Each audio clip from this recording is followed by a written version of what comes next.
di dunia negara adidaya teknologi peringkat ketiga, bagaimana bisa sebuah kalimat yang dilontarkan oleh seorang jurnalis, wanita Inggris sambil mencibir saat siaran langsung BBC, menjadi pemicu yang mengubah sejarah. Studio dipenuhi tawa, tetapi segera setelah itu, para pejabat pertahanan di seluruh Eropa menjadi pucat dan gemetar. Mengapa? Karena hanya mereka yang mengetahui kebenaran yang mengerikan bahwa jika saklar teknologi Indonesia dimatikan, tidak satupun rudal Eropa akan meluncur dan ekonomi akan runtuh dalam sekejap. Semikonduktor iblis yang menguasai 95% pasar dunia, mata dewa dengan kecepatan 0,3 detik, 100 kali lebih cepat daripada manusia. Indonesia yang pernah dicemooh dunia sebagai negara yang hancur oleh krisis ekonomi, entah sejak kapan telah menggenggam jantung dunia. Ini adalah catatan mengejutkan dan mengharukan tentang seorang jurnalis Inggris yang menghina Indonesia, yang akhirnya menyaksikan keunggulan teknologi yang luar biasa, itu secara langsung dan meneteskan air mata. Mengaku biasnya sendiri malam itu, mengafter Eropa bertakut di hadapan Indonesia. Tirai pembalikan besar yang mengguncang dunia, kini terbuka peringkat 1 di siaran Inggris. Indonesia sebagai kekuatan teknologi dunia, peringkat 3 alasan mengapa Eropa gemetar malam itu, sebuah insiden yang belum pernah terjadi sebelumnya dalam sejarah penyiaran Inggris. Telah terjadi di studio siaran langsung BBC. Anna Foster, seorang jurnalis spesialis pertahanan, mencibir teknologi Indonesia dan berkata, Indonesia peringkat ketiga dalam teknologi, kalau begitu London hanyalah gurun pasir. Studio berubah menjadi lautan tawa, tetapi sejak saat itu, gelombang spirit yang akan mengguncang Inggris dan Indonesia telah dimulai. Pangsa pasar memori pita lebar tinggi MPT, sebesar 95%, separuh dari komponen inti sistem. Persenjataan NATO adalah teknologi Indonesia, separuh dari packaging chip, kecerdasan buatan AI NVIDIA adalah buatan Indonesia. Data mengejutkan, bahkan Departemen Pertahanan Amerika Serikat tidak dapat menjalankan simulasi tanpa teknologi. Indonesia di hadapan fakta ini, para ahli Eropa kehilangan kata-kata. Apa yang dialami oleh jurnalis Inggris ini, yang sepanjang hidupnya mengabaikan Indonesia di Bandara Soekarno-Hatta, dengan kejutan imigrasi 8 menit, sistem tempur AI, 0,3 detik yang disaksikannya di Pusat Penelitian Sains Nasional dan Sumber Teknologi yang diciptakan Indonesia, agar tidak akan pernah jatuh lagi. Setelah dulu pernah runtuh karena krisis ekonomi, pembalikan dan keharuan, apa yang menanti di akhir perjalanan Ana, yang penuh prasangka ini. Hari itu adalah Kamis sore, studio siaran langsung BBC di London dipenuhi ketegangan di bawah cahaya merah. Saya duduk di kursi pembawa acara utama, meskipun saya telah meliput program spesialis teknologi pertahanan. Selama 6 tahun hari itu berbeda, temanya tidak biasa, pengumuman peringkat negara adidaya teknologi global. Di studio, duduklah para panelis dari berbagai negara Eropa, Claudia dari Kementerian Pertahanan Jerman, Pierre sang ekonom dari Perancis, bahkan David dari Amerika. Semuanya adalah ahli. Kamera mulai berputar. Saya membaca naskah menurut Indeks Kekuatan Teknologi Global yang dirilis hari ini. Negara adidaya teknologi dunia peringkat ketiga adalah Indonesia. Studio dipenuhi tawa. Claudia yang pertama angkat bicara Indonesia. Anda pasti bercanda, dia mencibir. Apakah masuk akal jika mereka di atas Jerman? Suaranya penuh cemoohan. Pierre menimpali. Indonesia hanyalah pabrik perakitan mereka. Negara yang mengandalkan tenaga kerja, bukan teknologi. Dia melambaikan tangan. Ini manipulasi data. Kesalahan yang jelas. Saya juga tertawa. Sejujurnya saya sendiri tidak percaya. Tidak mungkin Indonesia berada di peringkat ketiga. Di dalam diri saya, prasangka terhadap Indonesia sudah tertanam dalam. Ayah saya pernah mengalami kecelakaan lalu lintas saat kunjungan kerja ke Jakarta 25 tahun lalu. Sejak itu saya menganggap Indonesia seseorang yang berbahaya dan terbelakang. Pada pikat saya sekatakan Indonesia peringkat ketiga, maka London ini hanyalah gurun pasir. Studio kembali riuh oleh tawa. Saya merasa menang. Saya yakin komentar saya akan menarik bagi pemirsa. Namun saat itulah David perlahan mengangkat tangan. Dia tenang, tidak ada senyum di wajahnya. Saya merasa dia agak aneh sejak pertama kali bertemu. Berasal dari Angkatan Udara AS. Dia pendiam dan kalem. Dia mulai berbicara. Saya telah menyiapkan data studio menjadi hening. Dia mengeluarkan tablet dan menampilkannya di layar. Angka-angka terlihat. Saya menyipitkan mata. Ada suasana yang tidak biasa. David berkata, pangsa pasar semikonduktor memori pita lebar tinggi. MPT Indonesia adalah 95% dunia. Claudia memotong, memangnya kenapa? Tetapi David tidak berhenti. Dia menjelaskan dengan datar, separuh dari teknologi packaging chip grafis NVIDIA berasal dari Indonesia, banyak sensor AI yang masuk ke sistem persenjataan. NATO adalah teknologi Indonesia, ini data yang saya konfirmasi langsung di Angkatan Udara. Ame Basilika PR membantah, itu pasti kesalahan. David menggeleng bukan kesalahan.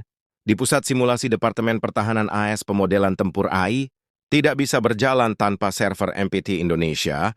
Saya menyaksikannya selama 6 bulan. Studio membeku, saya panik.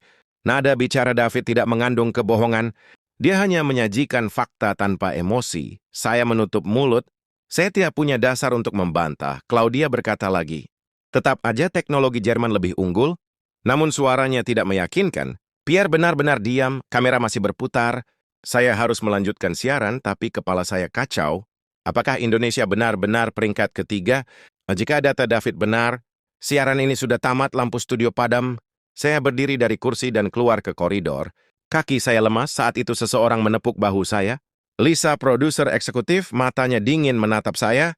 Anak ke kantorku, suaranya pelan tapi tegas. Saya mengikutinya. Pintu kantor tertutup, Lisa berkata.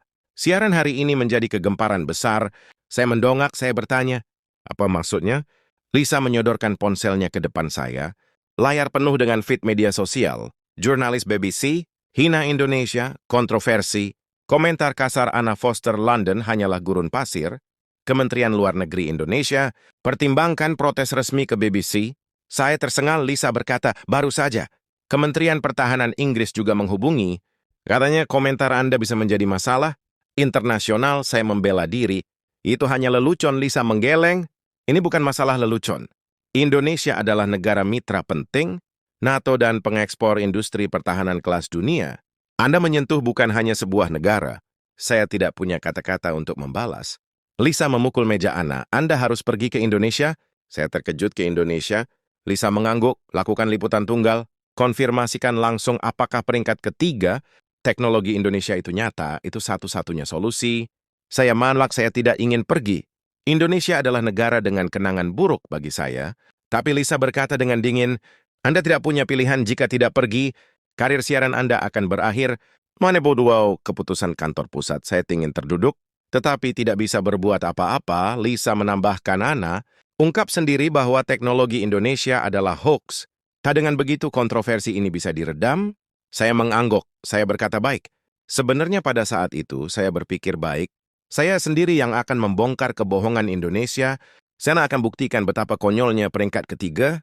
Teknologi itu saya keluar dari kantor, koridor gelap, saya mengeluarkan ponsel dan mencari berita teknologi Indonesia, ribuan berita membanjiri, semikonduktor AI, industri pertahanan, NPT penuh dengan istilah asing, saya mencibir, ini peringkat ketiga konyol. Malam itu saya tidak bisa tidur di rumah, email masuk, tiket pesawat ke Indonesia sudah dipesan, keberangkatan 3 hari lagi, saya memandang keluar jendela pemandangan malam London, terlihat tetesan air hujan mengalir di kaca jendela, saya bergumam Indonesia, saya akan membuktikannya sendiri. Betapa Anda adalah negara yang dilebih-lebihkan. Namun saat itu saya metadak, tahu betapa besar kesalahan saya. Dan betapa mengerikan ilusi itu akan runtuh. Keesokan paginya saya bangun, jam 6 pagi layar ponsel menunjukkan 47 notifikasi. Semuanya terkait siaran tadi malam, email pertama dari kantor pusat BBC, pertemuan darurat jam 9 pagi yang kedua, dari Lisa cepat datang kegaduhan besar. Yang ketiga dari nomor tak dikenal, Anna Foster, Anda tamat. Saya bangun dari tempat tidur dan melihat ke cermin, lingkaran hitam tebal di bawah mata, saya tidak tidur nyenyak. Saya mandi dan berpakaian, tangan saya gemetar. Saya menuju kantor pusat BBC. Kereta bawah tanah ramai seperti biasa. Tapi orang di sebelah saya sedang melihat berita di ponselnya wajah saya, terlihat di layar kontroversi, komentar hinaan jurnalis BBC terhadap Indonesia. Saya memalingkan muka, jantung saya berdebar. Saya turun dari kereta dan masuk ke gedung kantor pusat. Bertemu dengan rekan kerja, Jason di lobi, dia berkata, Anna, kamu baik-baik saja, saya menggeleng. Saya tidak baik-baik saja, Jason berbisik. Lantai atas sedang heboh. Katanya Kementerian Luar Negeri Indonesia menelepon untuk protes, saya tersentak. Kementerian Luar Negeri, Jason mengangguk dan katanya, Kementerian Pertahanan Inggris juga menghubungi. Indonesia adalah mitra NATO, jadi ini sensitif, saya naik lift. Kecemasan saya semakin besar seiring naiknya lantai. Di lantai 9 pintu terbuka, Saya berjalan menuju ruang rapat. Saya membuka pintu. Sekitar 10 orang sudah duduk. Produser Lisa, wakil direktur tim hukum. Tim humas semua menatap saya. Saya duduk direktur mulai berbicara Ana. Situasinya serius, dia memutar laptopnya. Menunjukkan layar feed media sosial mengalir secara real time. Minta maaf pada Ana, Indonesia layak dihormati. Keangkuhan BBC, dia berkata, lebih dari 1.000 postingan di SNS, diskusi di forum online meledak yang mengejutkan.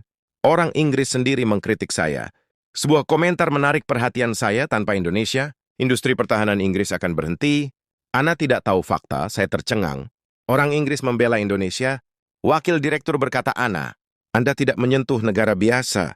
Indonesia saat ini adalah inti dari pasar, semikonduktor global dan negara pengekspor. Industri pertahanan kelas dunia, mitra dekat NATO, saya ingin membela diri. Tetapi mulut saya terkunci, pengacara dari tim hukum memotong. Saat ini Kementerian Luar Negeri Indonesia sedang mempertimbangkan protes resmi. Skenario terburuk BBC mungkin harus mengeluarkan permintaan maaf. Saya berkeringat dingin. Permintaan maaf, Lisa berkata dengan dingin. Ana, citra BBC sedang jatuh di seluruh Eropa. Jumlah klik berita terkait Indonesia meledak. Semua orang mulai tertarik pada Indonesia karena komentar Anda.